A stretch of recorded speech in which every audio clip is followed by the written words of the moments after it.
नमस्कार दोस्तों, मैं मनदीप कुमार एक फिर से स्वागत करता हूँ आप सभी का मेरे यूट्यूब चैनल मनदीप मनी पर।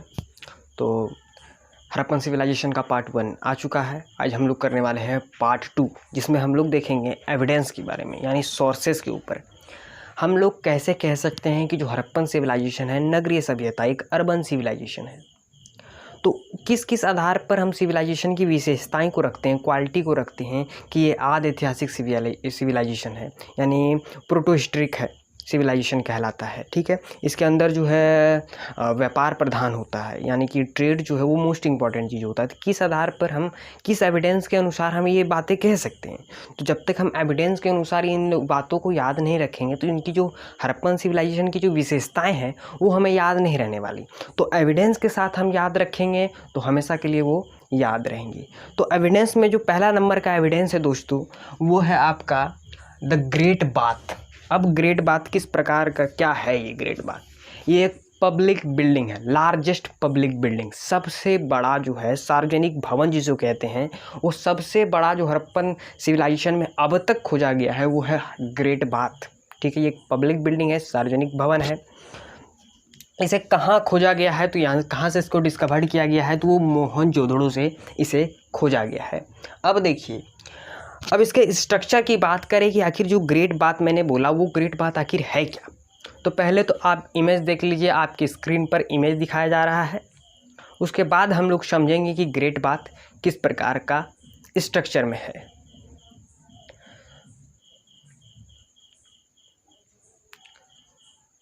तो अब चलिए समझते हैं कि ग्रेट बाथ किस स्ट्रक्चर में था। तो देखिए, ग्रेट बाथ को आपने देखा होगा तो वो एक रेक्टेंगुलर जो है, ये जो रेक्टेंगल है इस प्रकार के शेप में, यानी रेक्टेंगुलर टैंक है। इसके अंदर आपने क्या देखा कि इसके चारों ओर जो है कॉरिडोर्स हैं, यानी बरंडास हैं, जो जिसको हम लोग बरंडा बोलते हैं, वो चारों ओर इसके बरंडा है। यहाँ पर आपने सीढ़ी देखी होगी, एक तो नॉर्थ साइड में देखी होगी, एक तो साउथ साइड में देखी होगी, यानी इसके दो साइड में सीढ़ी देखी होंगी, और एक नॉर्थ में एक साउथ में। ये एक टैंक है, जो खाली जगह होता है टैंक, जैसे हम लोग अभी टैंक ऊपर जो चढ़ाते हैं उसी तरह का ये खाली रेक्टेंगुलर टैंक है। इसके अंदर वाटर रहता है।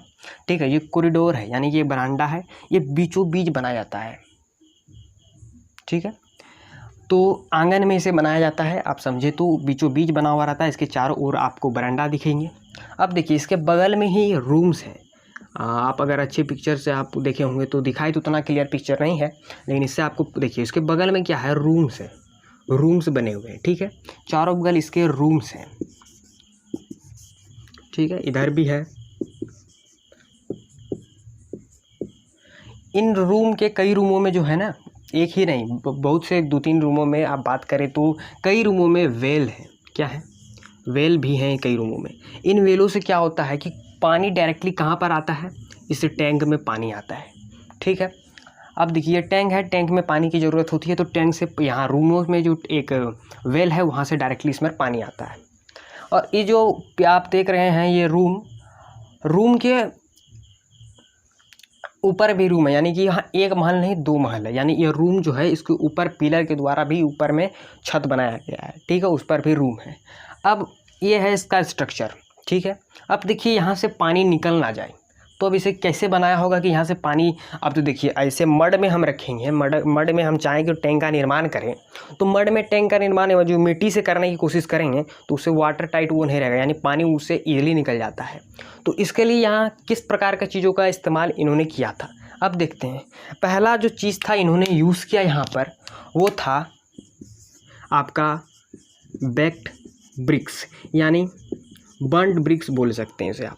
बेक्ड ब्रिक्स मतलब कहने का कि पका हुआ ईंटों का इन्होंने इस्तेमाल किया था, पहला चीज़ इसे बनाने के लिए।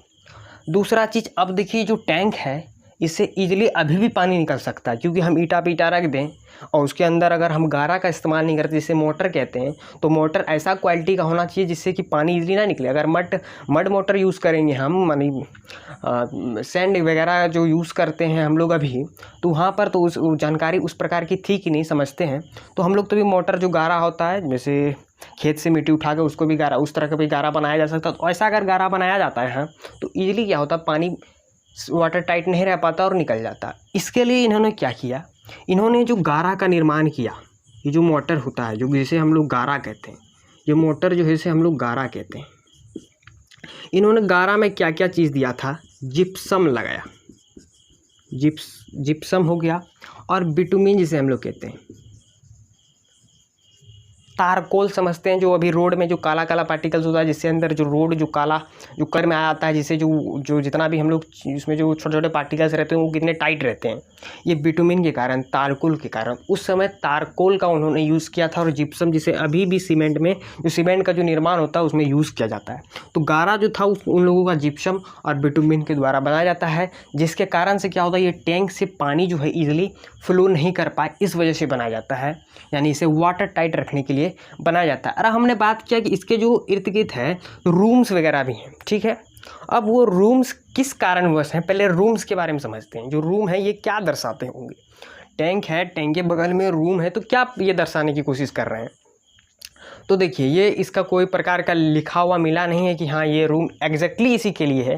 तो स्कॉलर का बिलीफ्स है, बोल सकते हैं गैस किया गया है विद्वानों द्वारा, आर्कियोलॉजिस्ट द्वारा, पुरातत्व के लोग जो है उन्होंने ये कहा है, उन्होंने गैस किया है कि जो रूम है, कुछ स्कॉलर्स, कुछ विद्वानों ने कहा कि ये जो रूम है ये प्रिस्टहुड के लिए हैं, पुजारी जो लोग होते हैं उनको लिए हैं, यानी कि अगर वो वहाँ पर नहाते धोते हैं तो उनके रहने के लिए प्रबंध किया गया है, जैसे कि हम लोग रूम वगैरह होते हैं ना पुजारी के लिए, तो ऐसा रूम है पुजारी लोग के लिए।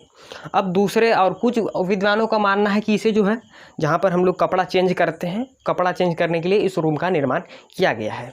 तो इस रूम पर अगर बात करें तो रूम पर 2 पॉइंट ऑफ व्यूज़ आया, यानी कि इंडिकेशन ये दो रूम क्या इंडिकेट कर रहा है। पहला इंडिकेशन ये दे रहा है कि ये जो रूम है हो सकता है कि पुजारी लोग के लिए होगा। दूसरी बात कही गई कि ये जो रूम है ये कपड़े को बदलने के लिए, यानी चेंजिंग ऑफ क्लोथ के पर्पज से इसे बनाया गया होगा। अब देखिए रूम की बात कर दी। अब मोस्ट इम्पोर्टेंट इससे क्वेश्चन क्या आ सकता है, इससे क्वेश्चन ये आ सकता है कि ये क्या इंडिकेट करता है, हड़प्पन सिविलाइजेशन के बारे में एक क्या क्वालिटी हमें देने की कोशिश करता है, विशेषता, ये इसके अंदर हड़प्पन सिविलाइजेशन की क्या विशेषताएं छुपा हुआ है, तो समझने की कोशिश करते हैं। चलिए ये क्या इंडिकेट करता है देखते हैं। Art of building, art of building यानी जो भवन निर्माण की जो कला होती है वो किस डिग्री का यहाँ पर है, आप देख सकते हैं किस लेवल का पहुँच चुका है। वाटर टाइट टैंक यूज़ कर रहे हैं ये लोग, वाटर टाइट, उनके बगल में कॉरिडोर, एक अच्छी सुविधा के साथ अच्छी सुविधा के साथ टैंक का निर्माण किया है। तो ये किस प्रकार का आपको बिल्डिंग यहाँ दिखाई दे पा रहा है, ये जो भवन है, ये जो टैंक का निर्माण किया है, ये किस प्रकार का टैंक है, ये हाई लेवल डिग्री हो गया, यानी कि जो आर्ट ऑफ बिल्डिंग है वो हाई लेवल पर पहुंच चुका है। जो बिल्डिंग बनाने की वहाँ जो कला थी वो कई हाई लेवल पर, यानी कि अभी बात करें तो अभी के सिमिलर टू सिमिलर अभी मिल सकता है, जैसे हम लोग अभी यूज़ करते हैं टैंक के लिए वाटर टाइट करना है, तो उस लेवल का पहुँच चुका था उस समय। तो इससे क्या पता चलता है कि आर्ट ऑफ बिल्डिंग जो है वो हाई लेवल तक पहुँच चुका था, पहला इंडिकेशन। दूसरा, एग्जिस्टेंस ऑफ रूलिंग क्लास। अब देखिए, अब बात करते हैं, अगर यहीं पर किसी भी प्रकार का सार्वजनिक भवन बनाने के लिए, बिल्डिंग बनाने के लिए जो गवर्नमेंट ऑफिस बनता है, पोस्ट ऑफिस आपका बनता है, गवर्नमेंट एजेंसियाँ जो बनती हैं, वो जो बनती हैं तो कहाँ से आता है, टैक्स के द्वारा, पब्लिक टैक्स के द्वारा बनता है। तो वहाँ की इस तरह का ह्यूज बिल्डिंग बनाने के लिए तो भी टैक्स का ज़रूरत पड़ा होगा, यानी मनी तो चाहिए। तो वो मनी वहाँ कहाँ से लेते होंगे समझते हैं। तो वहाँ कोई ना कोई ऐसा रूलिंग क्लास यानी गवर्नमेंट होगा जो लोगों से टैक्स कलेक्ट करती होगी और इन बड़े बड़े बिल्डिंग्स का निर्माण करने की कोशिश करती होगी। तो वहाँ पर रूलिंग क्लास का एग्जिस्टेंस था, ये बात का सबूत है, एविडेंस है।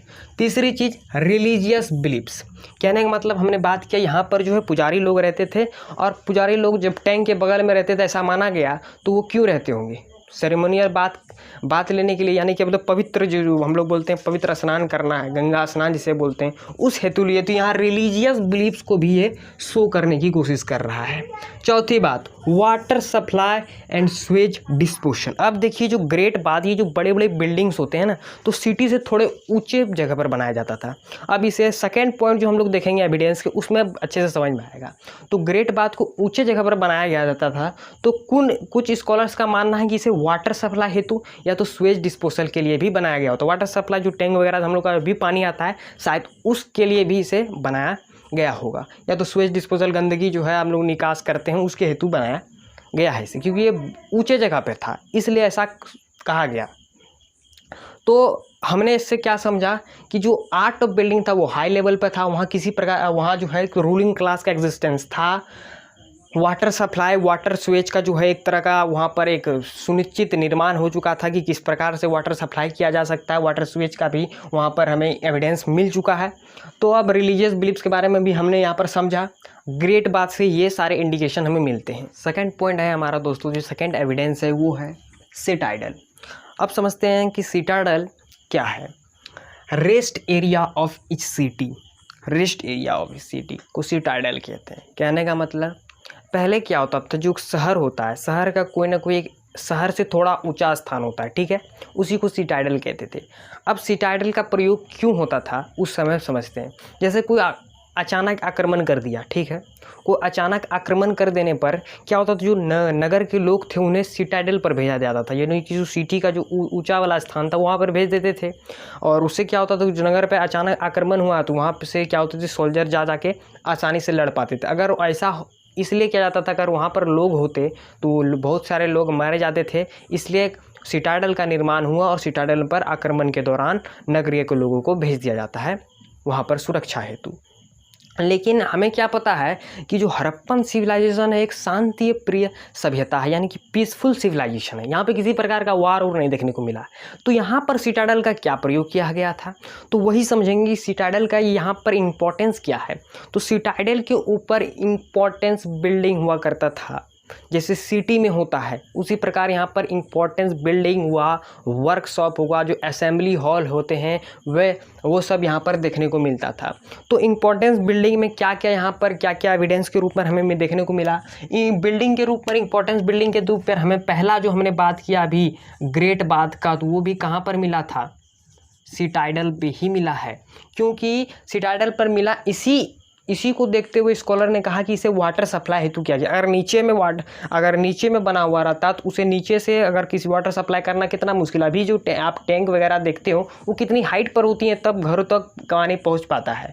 तो वहाँ हाइट पर होना टैंक को बहुत ज़रूरी होता है। इसीलिए इसी चीज़ को देखते हुए कुछ स्कॉलर ने कहा कि ये वाटर सप्लाई और वाटर स्वेग हेतु का इसके जो है निर्माण इसके लिए हेतु किया गया होगा, ऐसा उन्होंने माना। तो इम्पोर्टेंस बिल्डिंग में हमारे ग्रेट बात द ग्रेनरी हो गया। ग्रेनरी मतलब क्या होता है, धान्यगार। ग्रेनरी किसको बोलते हैं दोस्तों, धान्यगार, जहाँ अनाज वगैरह रखा जाता है वो यहाँ पर हुआ करता था। वर्कशॉप्स, बड़े बड़े वर्कशॉप्स आपके हो गए, आपके असेंबली हॉल या और भी ऐसे बहुत बड़े बड़े बिल्डिंग्स वहाँ पर देखने को मिला। तो यहाँ पर क्या मिला था, अगर ये पीसफुल सिविलाइजेशन, ये इंडिकेशन यहाँ से मिलता है कि कई और अगर हमने पढ़ा था सिटाइडल के बारे में तो वहाँ क्या था, आक्रमण के दौरान जो है लोगों को यहाँ भेजा जाता था। तो यहाँ पर तो किसी प्रकार का वार वगैरह हुआ नहीं है, शांत प्रिय यानी पीसफुल सिविलाइजेशन है, इसीलिए यहाँ पर इसका इस्तेमाल इंपॉर्टेंट बिल्डिंग्स के लिए किया जाता था। ग्रेट बात हो गया, the granary, workshop, assembly hall, वहाँ पर के लिए इंपॉर्टेंस बिल्डिंग था। अब इससे समझते हैं कि क्या इंडिकेशन आपको दिया रहा है। तो इससे इंडिकेशन हमें मिल रहा है अर्बन सिविलाइजेशन, इसे शहरी सभ्यता या नगरीय सभ्यता कहते हैं। तो इससे पता चल रहा है कि जो हड़प्पन सिविलाइजेशन है वो अर्बन सिविलाइजेशन है।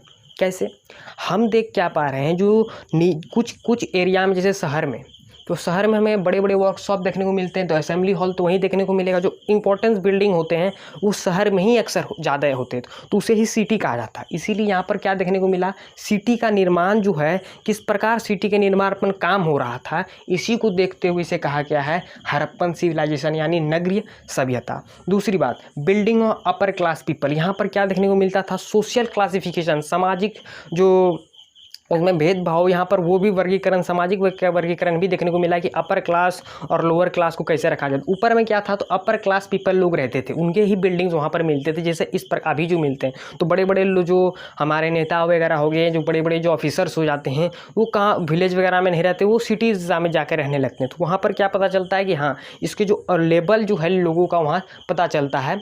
तो इसीलिए इसे बिल्डिंग जो होता था यहाँ पर अपर क्लास पीपल क्या होता था यहाँ पर, यानी कि सोशल क्लासिफिकेशन भी हमें देखने को मिला। यानी कि सिटी का निर्माण एक तरह से हमें निर्माण किस प्रकार हो रहा था और किस तरह से डिज़ाइन में था वो हम देख सकते थे।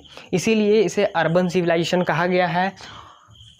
इससे पता चल जाता है कि ये जो सिविलाइजेशन है एक अर्बन सिविलाइजेशन था। सिटाडेल से हमें एक बात सुनिश्चित हो जाती है, और दूसरी बात यह है कि वहाँ पर सोशल क्लासिफिकेशन के बारे में भी हमें पता चल जाता है सिटाडेल से। चलिए अब हम लोग समझते हैं थर्ड एविडेंस के बारे में, जो है सील स्टैम्प। वो बहुत ही इंपॉर्टेंट एविडेंस रहने वाला है ये सील। यानी सील्स का मतलब क्या होता है, एक प्रकार का स्टैम्प, मोहर जिसे हम लोग बोलते हैं, जो हम लोग अभी यूज़ करते हैं सरकारी कामों में, स्कूल वगैरह में जो मोहर होता है उसी को हम लोग सील्स कहते हैं। ठीक है, तो ये जो सील्स होते हैं ना, इसका इस्तेमाल किस लिए किया गया जाता था और ये हमें क्या बताता है, अब चलिए समझने की कोशिश करते हैं। सील जो है अभी तक जो स्टैम्प होते हैं वो कम से कम अभी 3500 से ऊपर तक खोजे जा चुके हैं। 3500 से लगभग स्टैम्प खोजे जा चुके हैं। आपको स्टैम्प से क्या लग रहा है कि उनकी किस कुशलता के बारे में हमें पता चल रहा है? तो आर्टिस्टिक स्किल के बारे में हमें उनकी पता चल रही है। तो जो उनका कौशल विकास जो है उन लोगों का, वो पता करने की इससे पता चलता है कि कितने बढ़िया थे। वहाँ उन्होंने स्टैम्प यूज़ करना शुरू कर दिया था। ये कितनी बड़ी बात है उस समय की, उन्होंने स्टैम्प यूज़ करना। हम लोग अगर कार्बन 14 पद्धति के अनुसार देखें तो 2350 BC की बात हो रही है। 2350 BC से 1750 BC का इसका टाइम पीरियड रहा है। तो उस समय स्टैम्प का इस्तेमाल करना कितनी बड़ी बात थी। तो आप बिल्डिंग वगैरह देखें तो वो भी बहुत बड़ी बात है उस समय। 2350 BC की बात करें तो उस समय ये बहुत बड़ी बात थी। तो उन्होंने स्टैम्प का यूज़ किया, तो उसका जो कला कौशल था, कितना विकास था उसमें, कितना डेवलपमेंट था, ये हमें पता चल रहा है। अब देखिए ये जो सील्स स्टैम्प के जो शेप्स होते थे वो स्क्वायर शेप में भी होते थे, रेक्टेंगल में भी होते थे और सर्कुलर में भी होते थे। लेकिन आपको ज़्यादातर जो है स्क्वायर में हमें देखने को मिलता था। ज़्यादा जो उसके सील्स जो निकलते थे, स्टैम्प जो होते थे, वो स्क्वायर शेप में होते थे। ठीक है, तो अधिकतर सील्स में जो पिक्चर होता है ना, नेम के साथ एक जो नेम लिखा होता है, जो भी नाम लिखा होता है उसके साथ एक लोगो होता है। लोगो की बात करें, जो पिक्चर इमेज रहता है उसके अंदर, तो जो इमेज रहता था अधिकतर वहाँ एनिमल, जानवरों के रहता था। ठीक है, तो स्क्रिप्ट की बात करें, जो वहाँ जो लिखावट रहता था वो बर्ड्स आपका हो गया, फिशेस का पिक्चर रहता था। क्योंकि वहाँ का जो लिपि है अभी तक पढ़ा नहीं गया है, वो जो स्क्रिप्ट है अभी तक पढ़ा नहीं गया है। इसी कारणवश जो है इस सभ्यता को प्रोटो हिस्ट्री के अंदर रखा गया, आदि ऐतिहासिक के अंदर, क्योंकि स्क्रिप्ट वहाँ मिला है और स्क्रिप्ट बहुत चीज़ में लिखे हुए मिली है, इंगैप्ड मिली है। तो हमें लेकिन अभी तक पढ़ा नहीं जा सकता है, पढ़ा ना जा सका है। इसी कारणवश इसे प्रोटो हिस्ट्री, आदि ऐतिहासिक सिविलाइजेशन के अंदर रखा जाता है। ये बात क्लियर हो गई। अब देखिए ये जो सेल्स हैं वो किस किस चीज़ों से बने हुए होते थे? टेराकोटा, स्टेटाइट और अगेट जैसे मटेरियल से बने हुए होते थे। अब समझते हैं टेराकोटा क्या होता है। वो जो आप मट्टी देखते हैं या सैंड बोले, जो रेडिश ब्राउन कलर का जो पॉट्स वगैरह, जो फ्लावर जिसमें रखते हैं, जो रेड कलर का आपको दिखाई देता है, वो एक्चुअली है टेराकोटा। अब बात करते हैं स्टेटाइट की। स्टेटाइट यानी सॉफ्ट स्टोन, ये मेटामॉर्फिक टाइप ऑफ रॉक है, रॉक्स है। ठीक है, रॉक की बात हो रही है, मेटामॉर्फिक टाइप ऑफ रॉक है। ज्योग्राफी में पढ़े होंगे आप मेटामॉर्फिक टाइप ऑफ रॉक क्या होता है। अब बात करते हैं अगेट की। रत्न के बारे में आप सुने हैं, जेम स्टोन जिसे कहते हैं, रत्न वगैरह। तो जेम स्टोन जो मणि पत्थर होता है, जो हम लोग उंगली वगैरह में जो पहनते हैं, वो अगेट हुआ करता था। ठीक है, उसी को अगेट कहते थे। अब देखिए इससे हमें तीन चीज़ ये पॉइंट आउट करता है, स्क्रिप्ट के बारे में भी, ट्रेड के बारे में भी और रिलीजियन के भी बारे में। तो स्क्रिप्ट के बारे में क्या पॉइंट आउट करता है, समझने की कोशिश करते हैं। देखिए स्क्रिप्ट जो सेल्स होता था उसके अंदर स्क्रिप्ट भी लिखी होती थी, कुछ लिखावट भी, लिखा हुआ भी कुछ शब्द वगैरह देखने को मिलता था, लेकिन वो पिक्टोग्राफिक फॉर्म में होता था, पिक्चर के फॉर्म में होता था। इसीलिए वहाँ पर ये एक पॉइंट आउट करता है, मीन्स इंडिकेट करने की कोशिश करता है कि वहाँ स्क्रिप्ट था। अब स्क्रिप्ट की और हम लोग चर्चा करेंगे बाद में। अब देखिए ट्रेड पर, ट्रेड में किस प्रकार भूमिका निभाता था स्टैम्प। अब देखिए अभी क्या होता है कि हम कहीं से भी मटेरियल मंगवाते हैं, किसी भी कंपनी का आता है, स्टैम्प के साथ आता है। हाँ भाई ये इस कंपनी का है। अभी फ़ोन मंगवाए तो वीवो का स्टैम्प आता है, सैमसंग का अलग अलग मुहर मरा होता है, ब्लैक कलर में रख दिया हुआ था। अभी तो बहुत चीज़ आ गया है।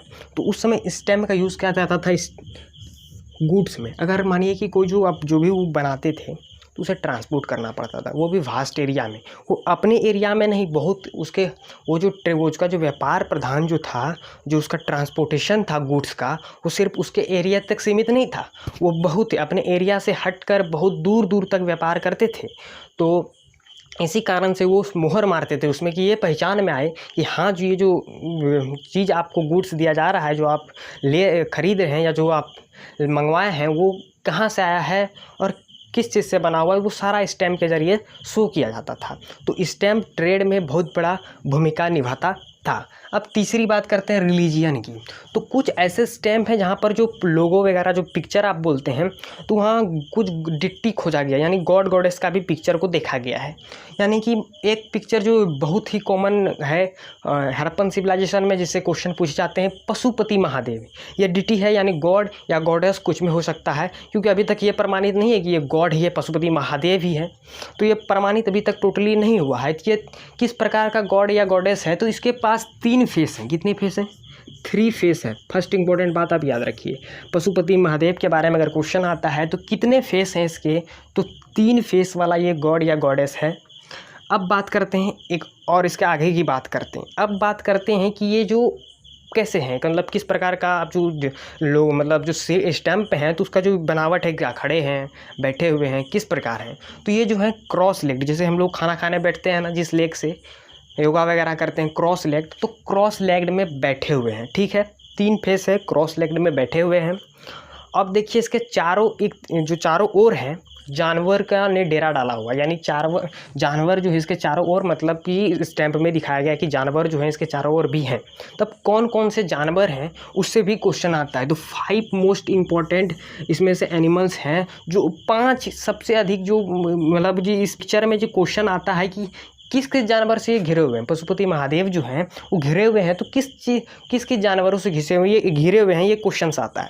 तो अब देखिए क्वेश्चन में तो आ गया। अब हम लोग किस जानवरों से घिरे हुए हैं, अब हम इसकी बात करेंगे। अब देखिए ये एलिफेंट से घिरे हुए हैं, टाइगर से घिरे हुए हैं, बफेलो से घिरे हुए हैं, राइनोसिरस जिसको बोलते हैं, और डियर से घिरे हुए हैं। ठीक है, फिर से मैं रिपीट कर रहा हूँ, एलिफेंट, टाइगर, बफेलो, राइनोसिरस और डियर, वो भी 2 डियर से घिरे हुए हैं। जो 2 डियर है वो इनके पैर के पास है। ठीक है, पैर के पास 2 डियर से घिरे हुए हैं। तो याद रखिएगा ये क्वेश्चन इससे आता है, अक्सर आता है क्वेश्चन कि जो पशुपति महादेव हैं वो कितने 3 फेस डिटी है, क्रॉस लेग्ड में बैठे हुए हैं। इसके चारों 5 तरह के जानवर हैं, elephant, tiger, buffalo, rhinoceros and deer. 2 deer हैं इसके अंदर। ठीक है, तो 5 काइंड जानवर के 5 है, लेकिन टोटल जानवर इसके अंदर 6 हैं जो इसको चारों ओर से घेरे हुए हैं। पशुपति महादेव से ये हमें समझ आती है, यानी कि इससे हमें रिलीजन का इंडिकेशन मिलता है कि वहाँ रिलीजन था, वहाँ पर वो किसी चीज़ को मानते थे, किसी गॉड या गॉडेस को वो मानते थे, इससे वे पता चल रहा है सील्स के द्वारा। ठीक है, ये बात तो हो गई है, समझने की कोशिश करते हैं। चौथा जो है एक बियर्ड मैन है, एक व्यक्ति है, दाढ़ी वाला व्यक्ति है। ठीक है, एक बियर्ड मैन है जिसे मोहनजोदड़ो के साइड से खोजा गया है। ये क्या है? एक मूर्ति है, स्टोन स्कल्पचर है, मतलब पत्थर का मूर्ति है। ठीक है, पत्थर की मूर्ति है ये बियर्ड मैन, जिसे मोहनजोदड़ो से साइड से खोजा गया है। अब देखिए किस प्रकार इसका स्ट्रक्चर है, ये समझने की कोशिश करते हैं। ये जो है एक जगह मतलब बैठा हुआ है, आधा कटिंग है इसका, जो फुल ये व्यक्ति नहीं है, आधा कटे, मतलब इसका जो जहाँ से लेग स्टार्ट होता है वहाँ से कटा हुआ है। ठीक, इसका जो लेफ्ट साइड है वो सॉल ओढ़ा हुआ है, सॉल जो है उसको ओढ़ा हुआ है लेफ्ट साइड से, और आंखें जो हैं दोनों आंखें इसकी आधी आधी खुली हुई हैं। लेफ्ट कंधे में सॉल ओढ़ा हुआ है, आंखें जो हैं आधी आधी खुली हुई हैं, और एक जगह ये मतलब आराम से बैठा हुआ है।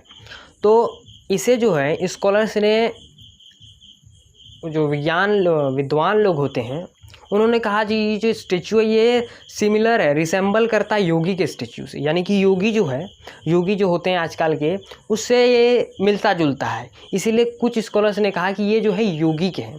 तो यहाँ से जो क्वेश्चन आता है हमेशा कि एग्जिस्टेंस ऑफ, वहाँ क्वेश्चन आ सकता है कि बियर्ड मैन जो है क्या किस रूप में रखा जाता है, उसे योगी कहा जाता है, और भी आपको बहुत सारे ऑप्शन दिया जा सकता है। तो बियर्ड मैन एक तरह के योगी का, मतलब वहाँ योगी को रिजेंबल करता है। ठीक है, आपके इसको स्ट्रक्चर के बारे में मैंने बता दिया। इसकी इमेज आपको दिखाई जाएगी, आप अपने स्क्रीन पर देख पा रहे होंगे इसकी इमेज। चलिए दूसरा इंडिकेशन जो है इससे क्या आता है समझने की कोशिश करते हैं। दूसरा इंडिकेशन जो है एग्जिस्टेंस ऑफ स्किल्ड आर्टिसियंस। हमने पहले ही बात की, जो आर्टिस्ट स्किल है, यानी जो आर्टिसियंस हैं वो मतलब कि बहुत कमाल के, वो जो हाई लेवल मतलब गेट किए हुए आर्टिकल्स है, बहुत ही एक्सपीरियंस आर्टिकल्स थे वहाँ पर। आर्टिसियंस जैसे आपको स्किल्ड आर्टिस्ट वहाँ पर अधिक से अधिक मिलते हैं, यानी वहाँ पर स्किल्ड आर्टिस्ट का प्रदर्शन जो कह सके थे, अपनी जो कलाकारी जो है वहाँ बहुत भली भांति वहाँ के लोग जानते थे। तो ये बात इसको समझ में आ गई। पाँचवा जो है वो है डांसिंग गर्ल, जिससे भी क्वेश्चन आता है। ये भी मोहनजोदड़ो में खोजा गया एक ब्रॉन्ज स्टेच्यू है। क्या, एक ब्रॉन्ज स्टेच्यू है। अब इंडिकेशन ये क्या इंडिकेट करता है, ये ब्रॉन्ज स्टेच्यू ये कैसा स्टेच्यू है, मतलब इसकी स्ट्रक्चर की थोड़ी सी बात कर लेते हैं। तो ये जो है अपनी जो है क्या राइट आर्म को, राइट जो हाथ है, ये जो राइट हाथ है वो कमर पर रखी हुई है, और लेफ्ट हाथ को जो लेग होता है लेग के उसके ऊपर रखी हुई है, और वो जो हाथ में है बेंगल्स बहुत ज़्यादा भरा हुआ है, बेंगल जो है बहुत अधिक पहनी हुई है, और लेफ्ट हाथ में बॉल भी पकड़ा हुआ है। आपको इमेज से क्लियरली समझ में आ जाएगा, मेरे बोलने पर नहीं तो आप इमेज देख लीजिए, उससे आपको पूरी तरह से संतुष्टि हो जाएगी कि ये जो डांसिंग गर्ल है वो किस प्रकार दिखाई देती थी। ठीक है, अब चलिए समझते हैं ये भी इंडिकेट आपको क्या करता है, आर्टिस्ट स्किल्ड आर्टिशियंस के बारे में, ये भी आर्टिस्ट स्किल के बारे में शो करता है। तो तीन चीज़ हमने जाना, सेल्स हो गया आपका, फिर जाके बियर्ड मैन हो गया, और डांसिंग गर्ल हो गया। तीनों के तीनों क्या बता रहे हैं कि यहाँ जो है कलाकारी का प्रदर्शन बेहतरीन रूप से हो रहा था, यानी आर्टिशियंस यहाँ भरे पड़े थे। यहाँ पे बहुत प्रकार के आर्टिशियंस ने अलग अलग कलाकारी दिखाई, किसी ने ब्रॉन्ज स्टेच्यू बनाया तो किसी ने स्टोन, ठीक है। और हमने सील्स देखा, वो भी अभी तक कम से कम हमने 3500 से अधिक सील्स अलग अलग टाइप ऑफ मिल चुके हैं, अलग अलग मटेरियल्स के यूज़ करके बनाते हैं, अलग अलग पिक्चर्स होता है उसमें, ठीक है। तो आप समझ ही सकते हो कि कलाकारी का प्रदर्शन उन्होंने किस प्रकार किया इसमें, ठीक है। अब गुजरात में है, और सातवां स्क्रिप्ट है। तो छठा डॉकयार्ड क्या होता है, डॉकयार्ड एक ऐसा जगह होता है जो समुद्र के किनारे होता है, ठीक है। ये जहाँ भी है समुद्र के किनारे, लोथल गुजरात है, गुजरात तो पूरा समुद्र के एक साइड किनारे ही है, तो वहाँ पर लोथल है, वहीं पर ये समुद्र के किनारे ही डॉकयार्ड होता है। वहाँ पर क्या होता है कि शिप का आपका रिपेयरिंग होता है, मैनेजमेंट होता है, वहाँ पर जो मैन्युफैक्चर जो गुड्स होते हैं उसके लोडिंग अनलोडिंग को भी देखा जाता है, वहाँ पर मतलब कि मैन्युफैक्चर भी किया जाता है वस्तु को, वो डॉकयार्ड कहलाता है, ठीक है। इस डॉकयार्ड को कहाँ पर ये डॉकयार्ड है, तो गल्फ ऑफ खंबात आप जो देख रहे हैं, जो आपको जो मैं बता दूं कि आप जो ये जो गुजरात है कुछ ऐसा ही दिखता है गुजरात ना, तो जो गुजरात है ये पार्ट आप जो देख पा रहे हो, जो गुजरात है जो निकला है भाग, ये जो गुजरात कहलाता है, तो ये गुजरात का जो ये पार्ट है इसी को बोलते हैं गल्फ ऑफ खंबे या गल्फ ऑफ कैम्बे, इसको बोला जाता था गल्फ ऑफ कैम्बे, या तो इसको अभी क्या बोला जाता है खंबात, गल्फ ऑफ खंबात। तो यही गल्फ ऑफ खंबात के नियर यहीं पर सिचुएटेड है ये डॉकयार्ड। ये जो डॉकयार्ड मिला है हमें वो लोथल गुजरात में मिला है। ये डॉकयार्ड क्या इंडिकेट करता है, ट्रेडिंग एंड मैन्युफैक्चरिंग सेंटर था इंडस वैली सिविलाइजेशन का, ट्रेडिंग एंड मैन्युफैक्चरिंग सेंटर था। अब बोलिए यहाँ से जो ट्रेड होता होगा, यानी कि जो ओशियंस के थ्रू ट्रेड होता थे, शिप्स की ज़रूरत होती होगी, यानी कि वहाँ पर शिप्स भी था, यानी शिप्स के द्वारा भी वहाँ पर बड़े ही अमाउंट में, ह्यूज अमाउंट में भी मैन्युफैक्चर भी किया जाता होगा और ट्रेड भी किया जाता था। तो हमें इससे ये भी नहीं मिलता है कि वहाँ पर शिप का एग्जिस्टेंस किसी ना किसी प्रकार था, तब डॉकयार्ड हमें मिला वहाँ पर लोथल में, जहाँ पर ट्रेडिंग एंड मैन्युफैक्चरिंग सेंटर कहा गया।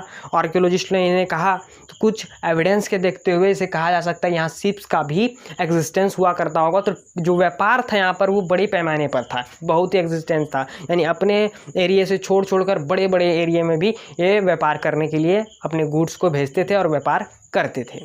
अब देखिए सातवां बात, स्क्रिप्ट की बात कह दी मैंने, तो मैंने पहले भी बताया जो यहाँ पर स्क्रिप्ट है वो पिक्टोग्राफिक फॉर्म में यानी पिक्चर के फॉर्म में। अधिकतर स्क्रिप्ट में बर्ड, फिशेस, आपको देखा ह्यूमन के जितने रिलेटिव जो चीज़ वेराइटीज़ ऑफ ह्यूमन फॉर्म को भी दिखाया गया इसके अंदर। तो स्क्रिप्ट के अंदर लगभग अभी से 375 to 400 स्क्रिप्ट अभी तक खोजा जा चुका है। शायद ये डाटा चेंज भी हो सकता है, चेंज भी हुआ होगा अभी तक, तो लगभग 375 to 400 स्क्रिप्ट्स मिल चुके हैं। तो स्क्रिप्ट्स कहाँ से मिलते हैं वो समझ लेते हैं। स्क्रिप्ट देखिए, पहले मैंने बात की कि स्क्रिप्ट स्टेम के द्वारा, स्टेम के ऊपर से भी मिला है हमें। स्क्रिप्ट जो पहिया होता है, व्हील जो होता है, व्हील के जो जार्स होते हैं, व्हील के जो लास्ट एंडिंग पे जो मेटल जो लगा हुआ होता है उसमें जो लिखी हुई मिली। ज्वेलरीज के अंदर भी हमें रिम्स मिला हुआ है। साइन बोर्ड के अंदर भी जो साइन दिखाता है कि किस डायरेक्शन, जो साइन डायरेक्शन वाला साइन होता है, उसके अंदर भी हमें स्क्रिप्ट मिली गई है, लिपि को देखा गया है।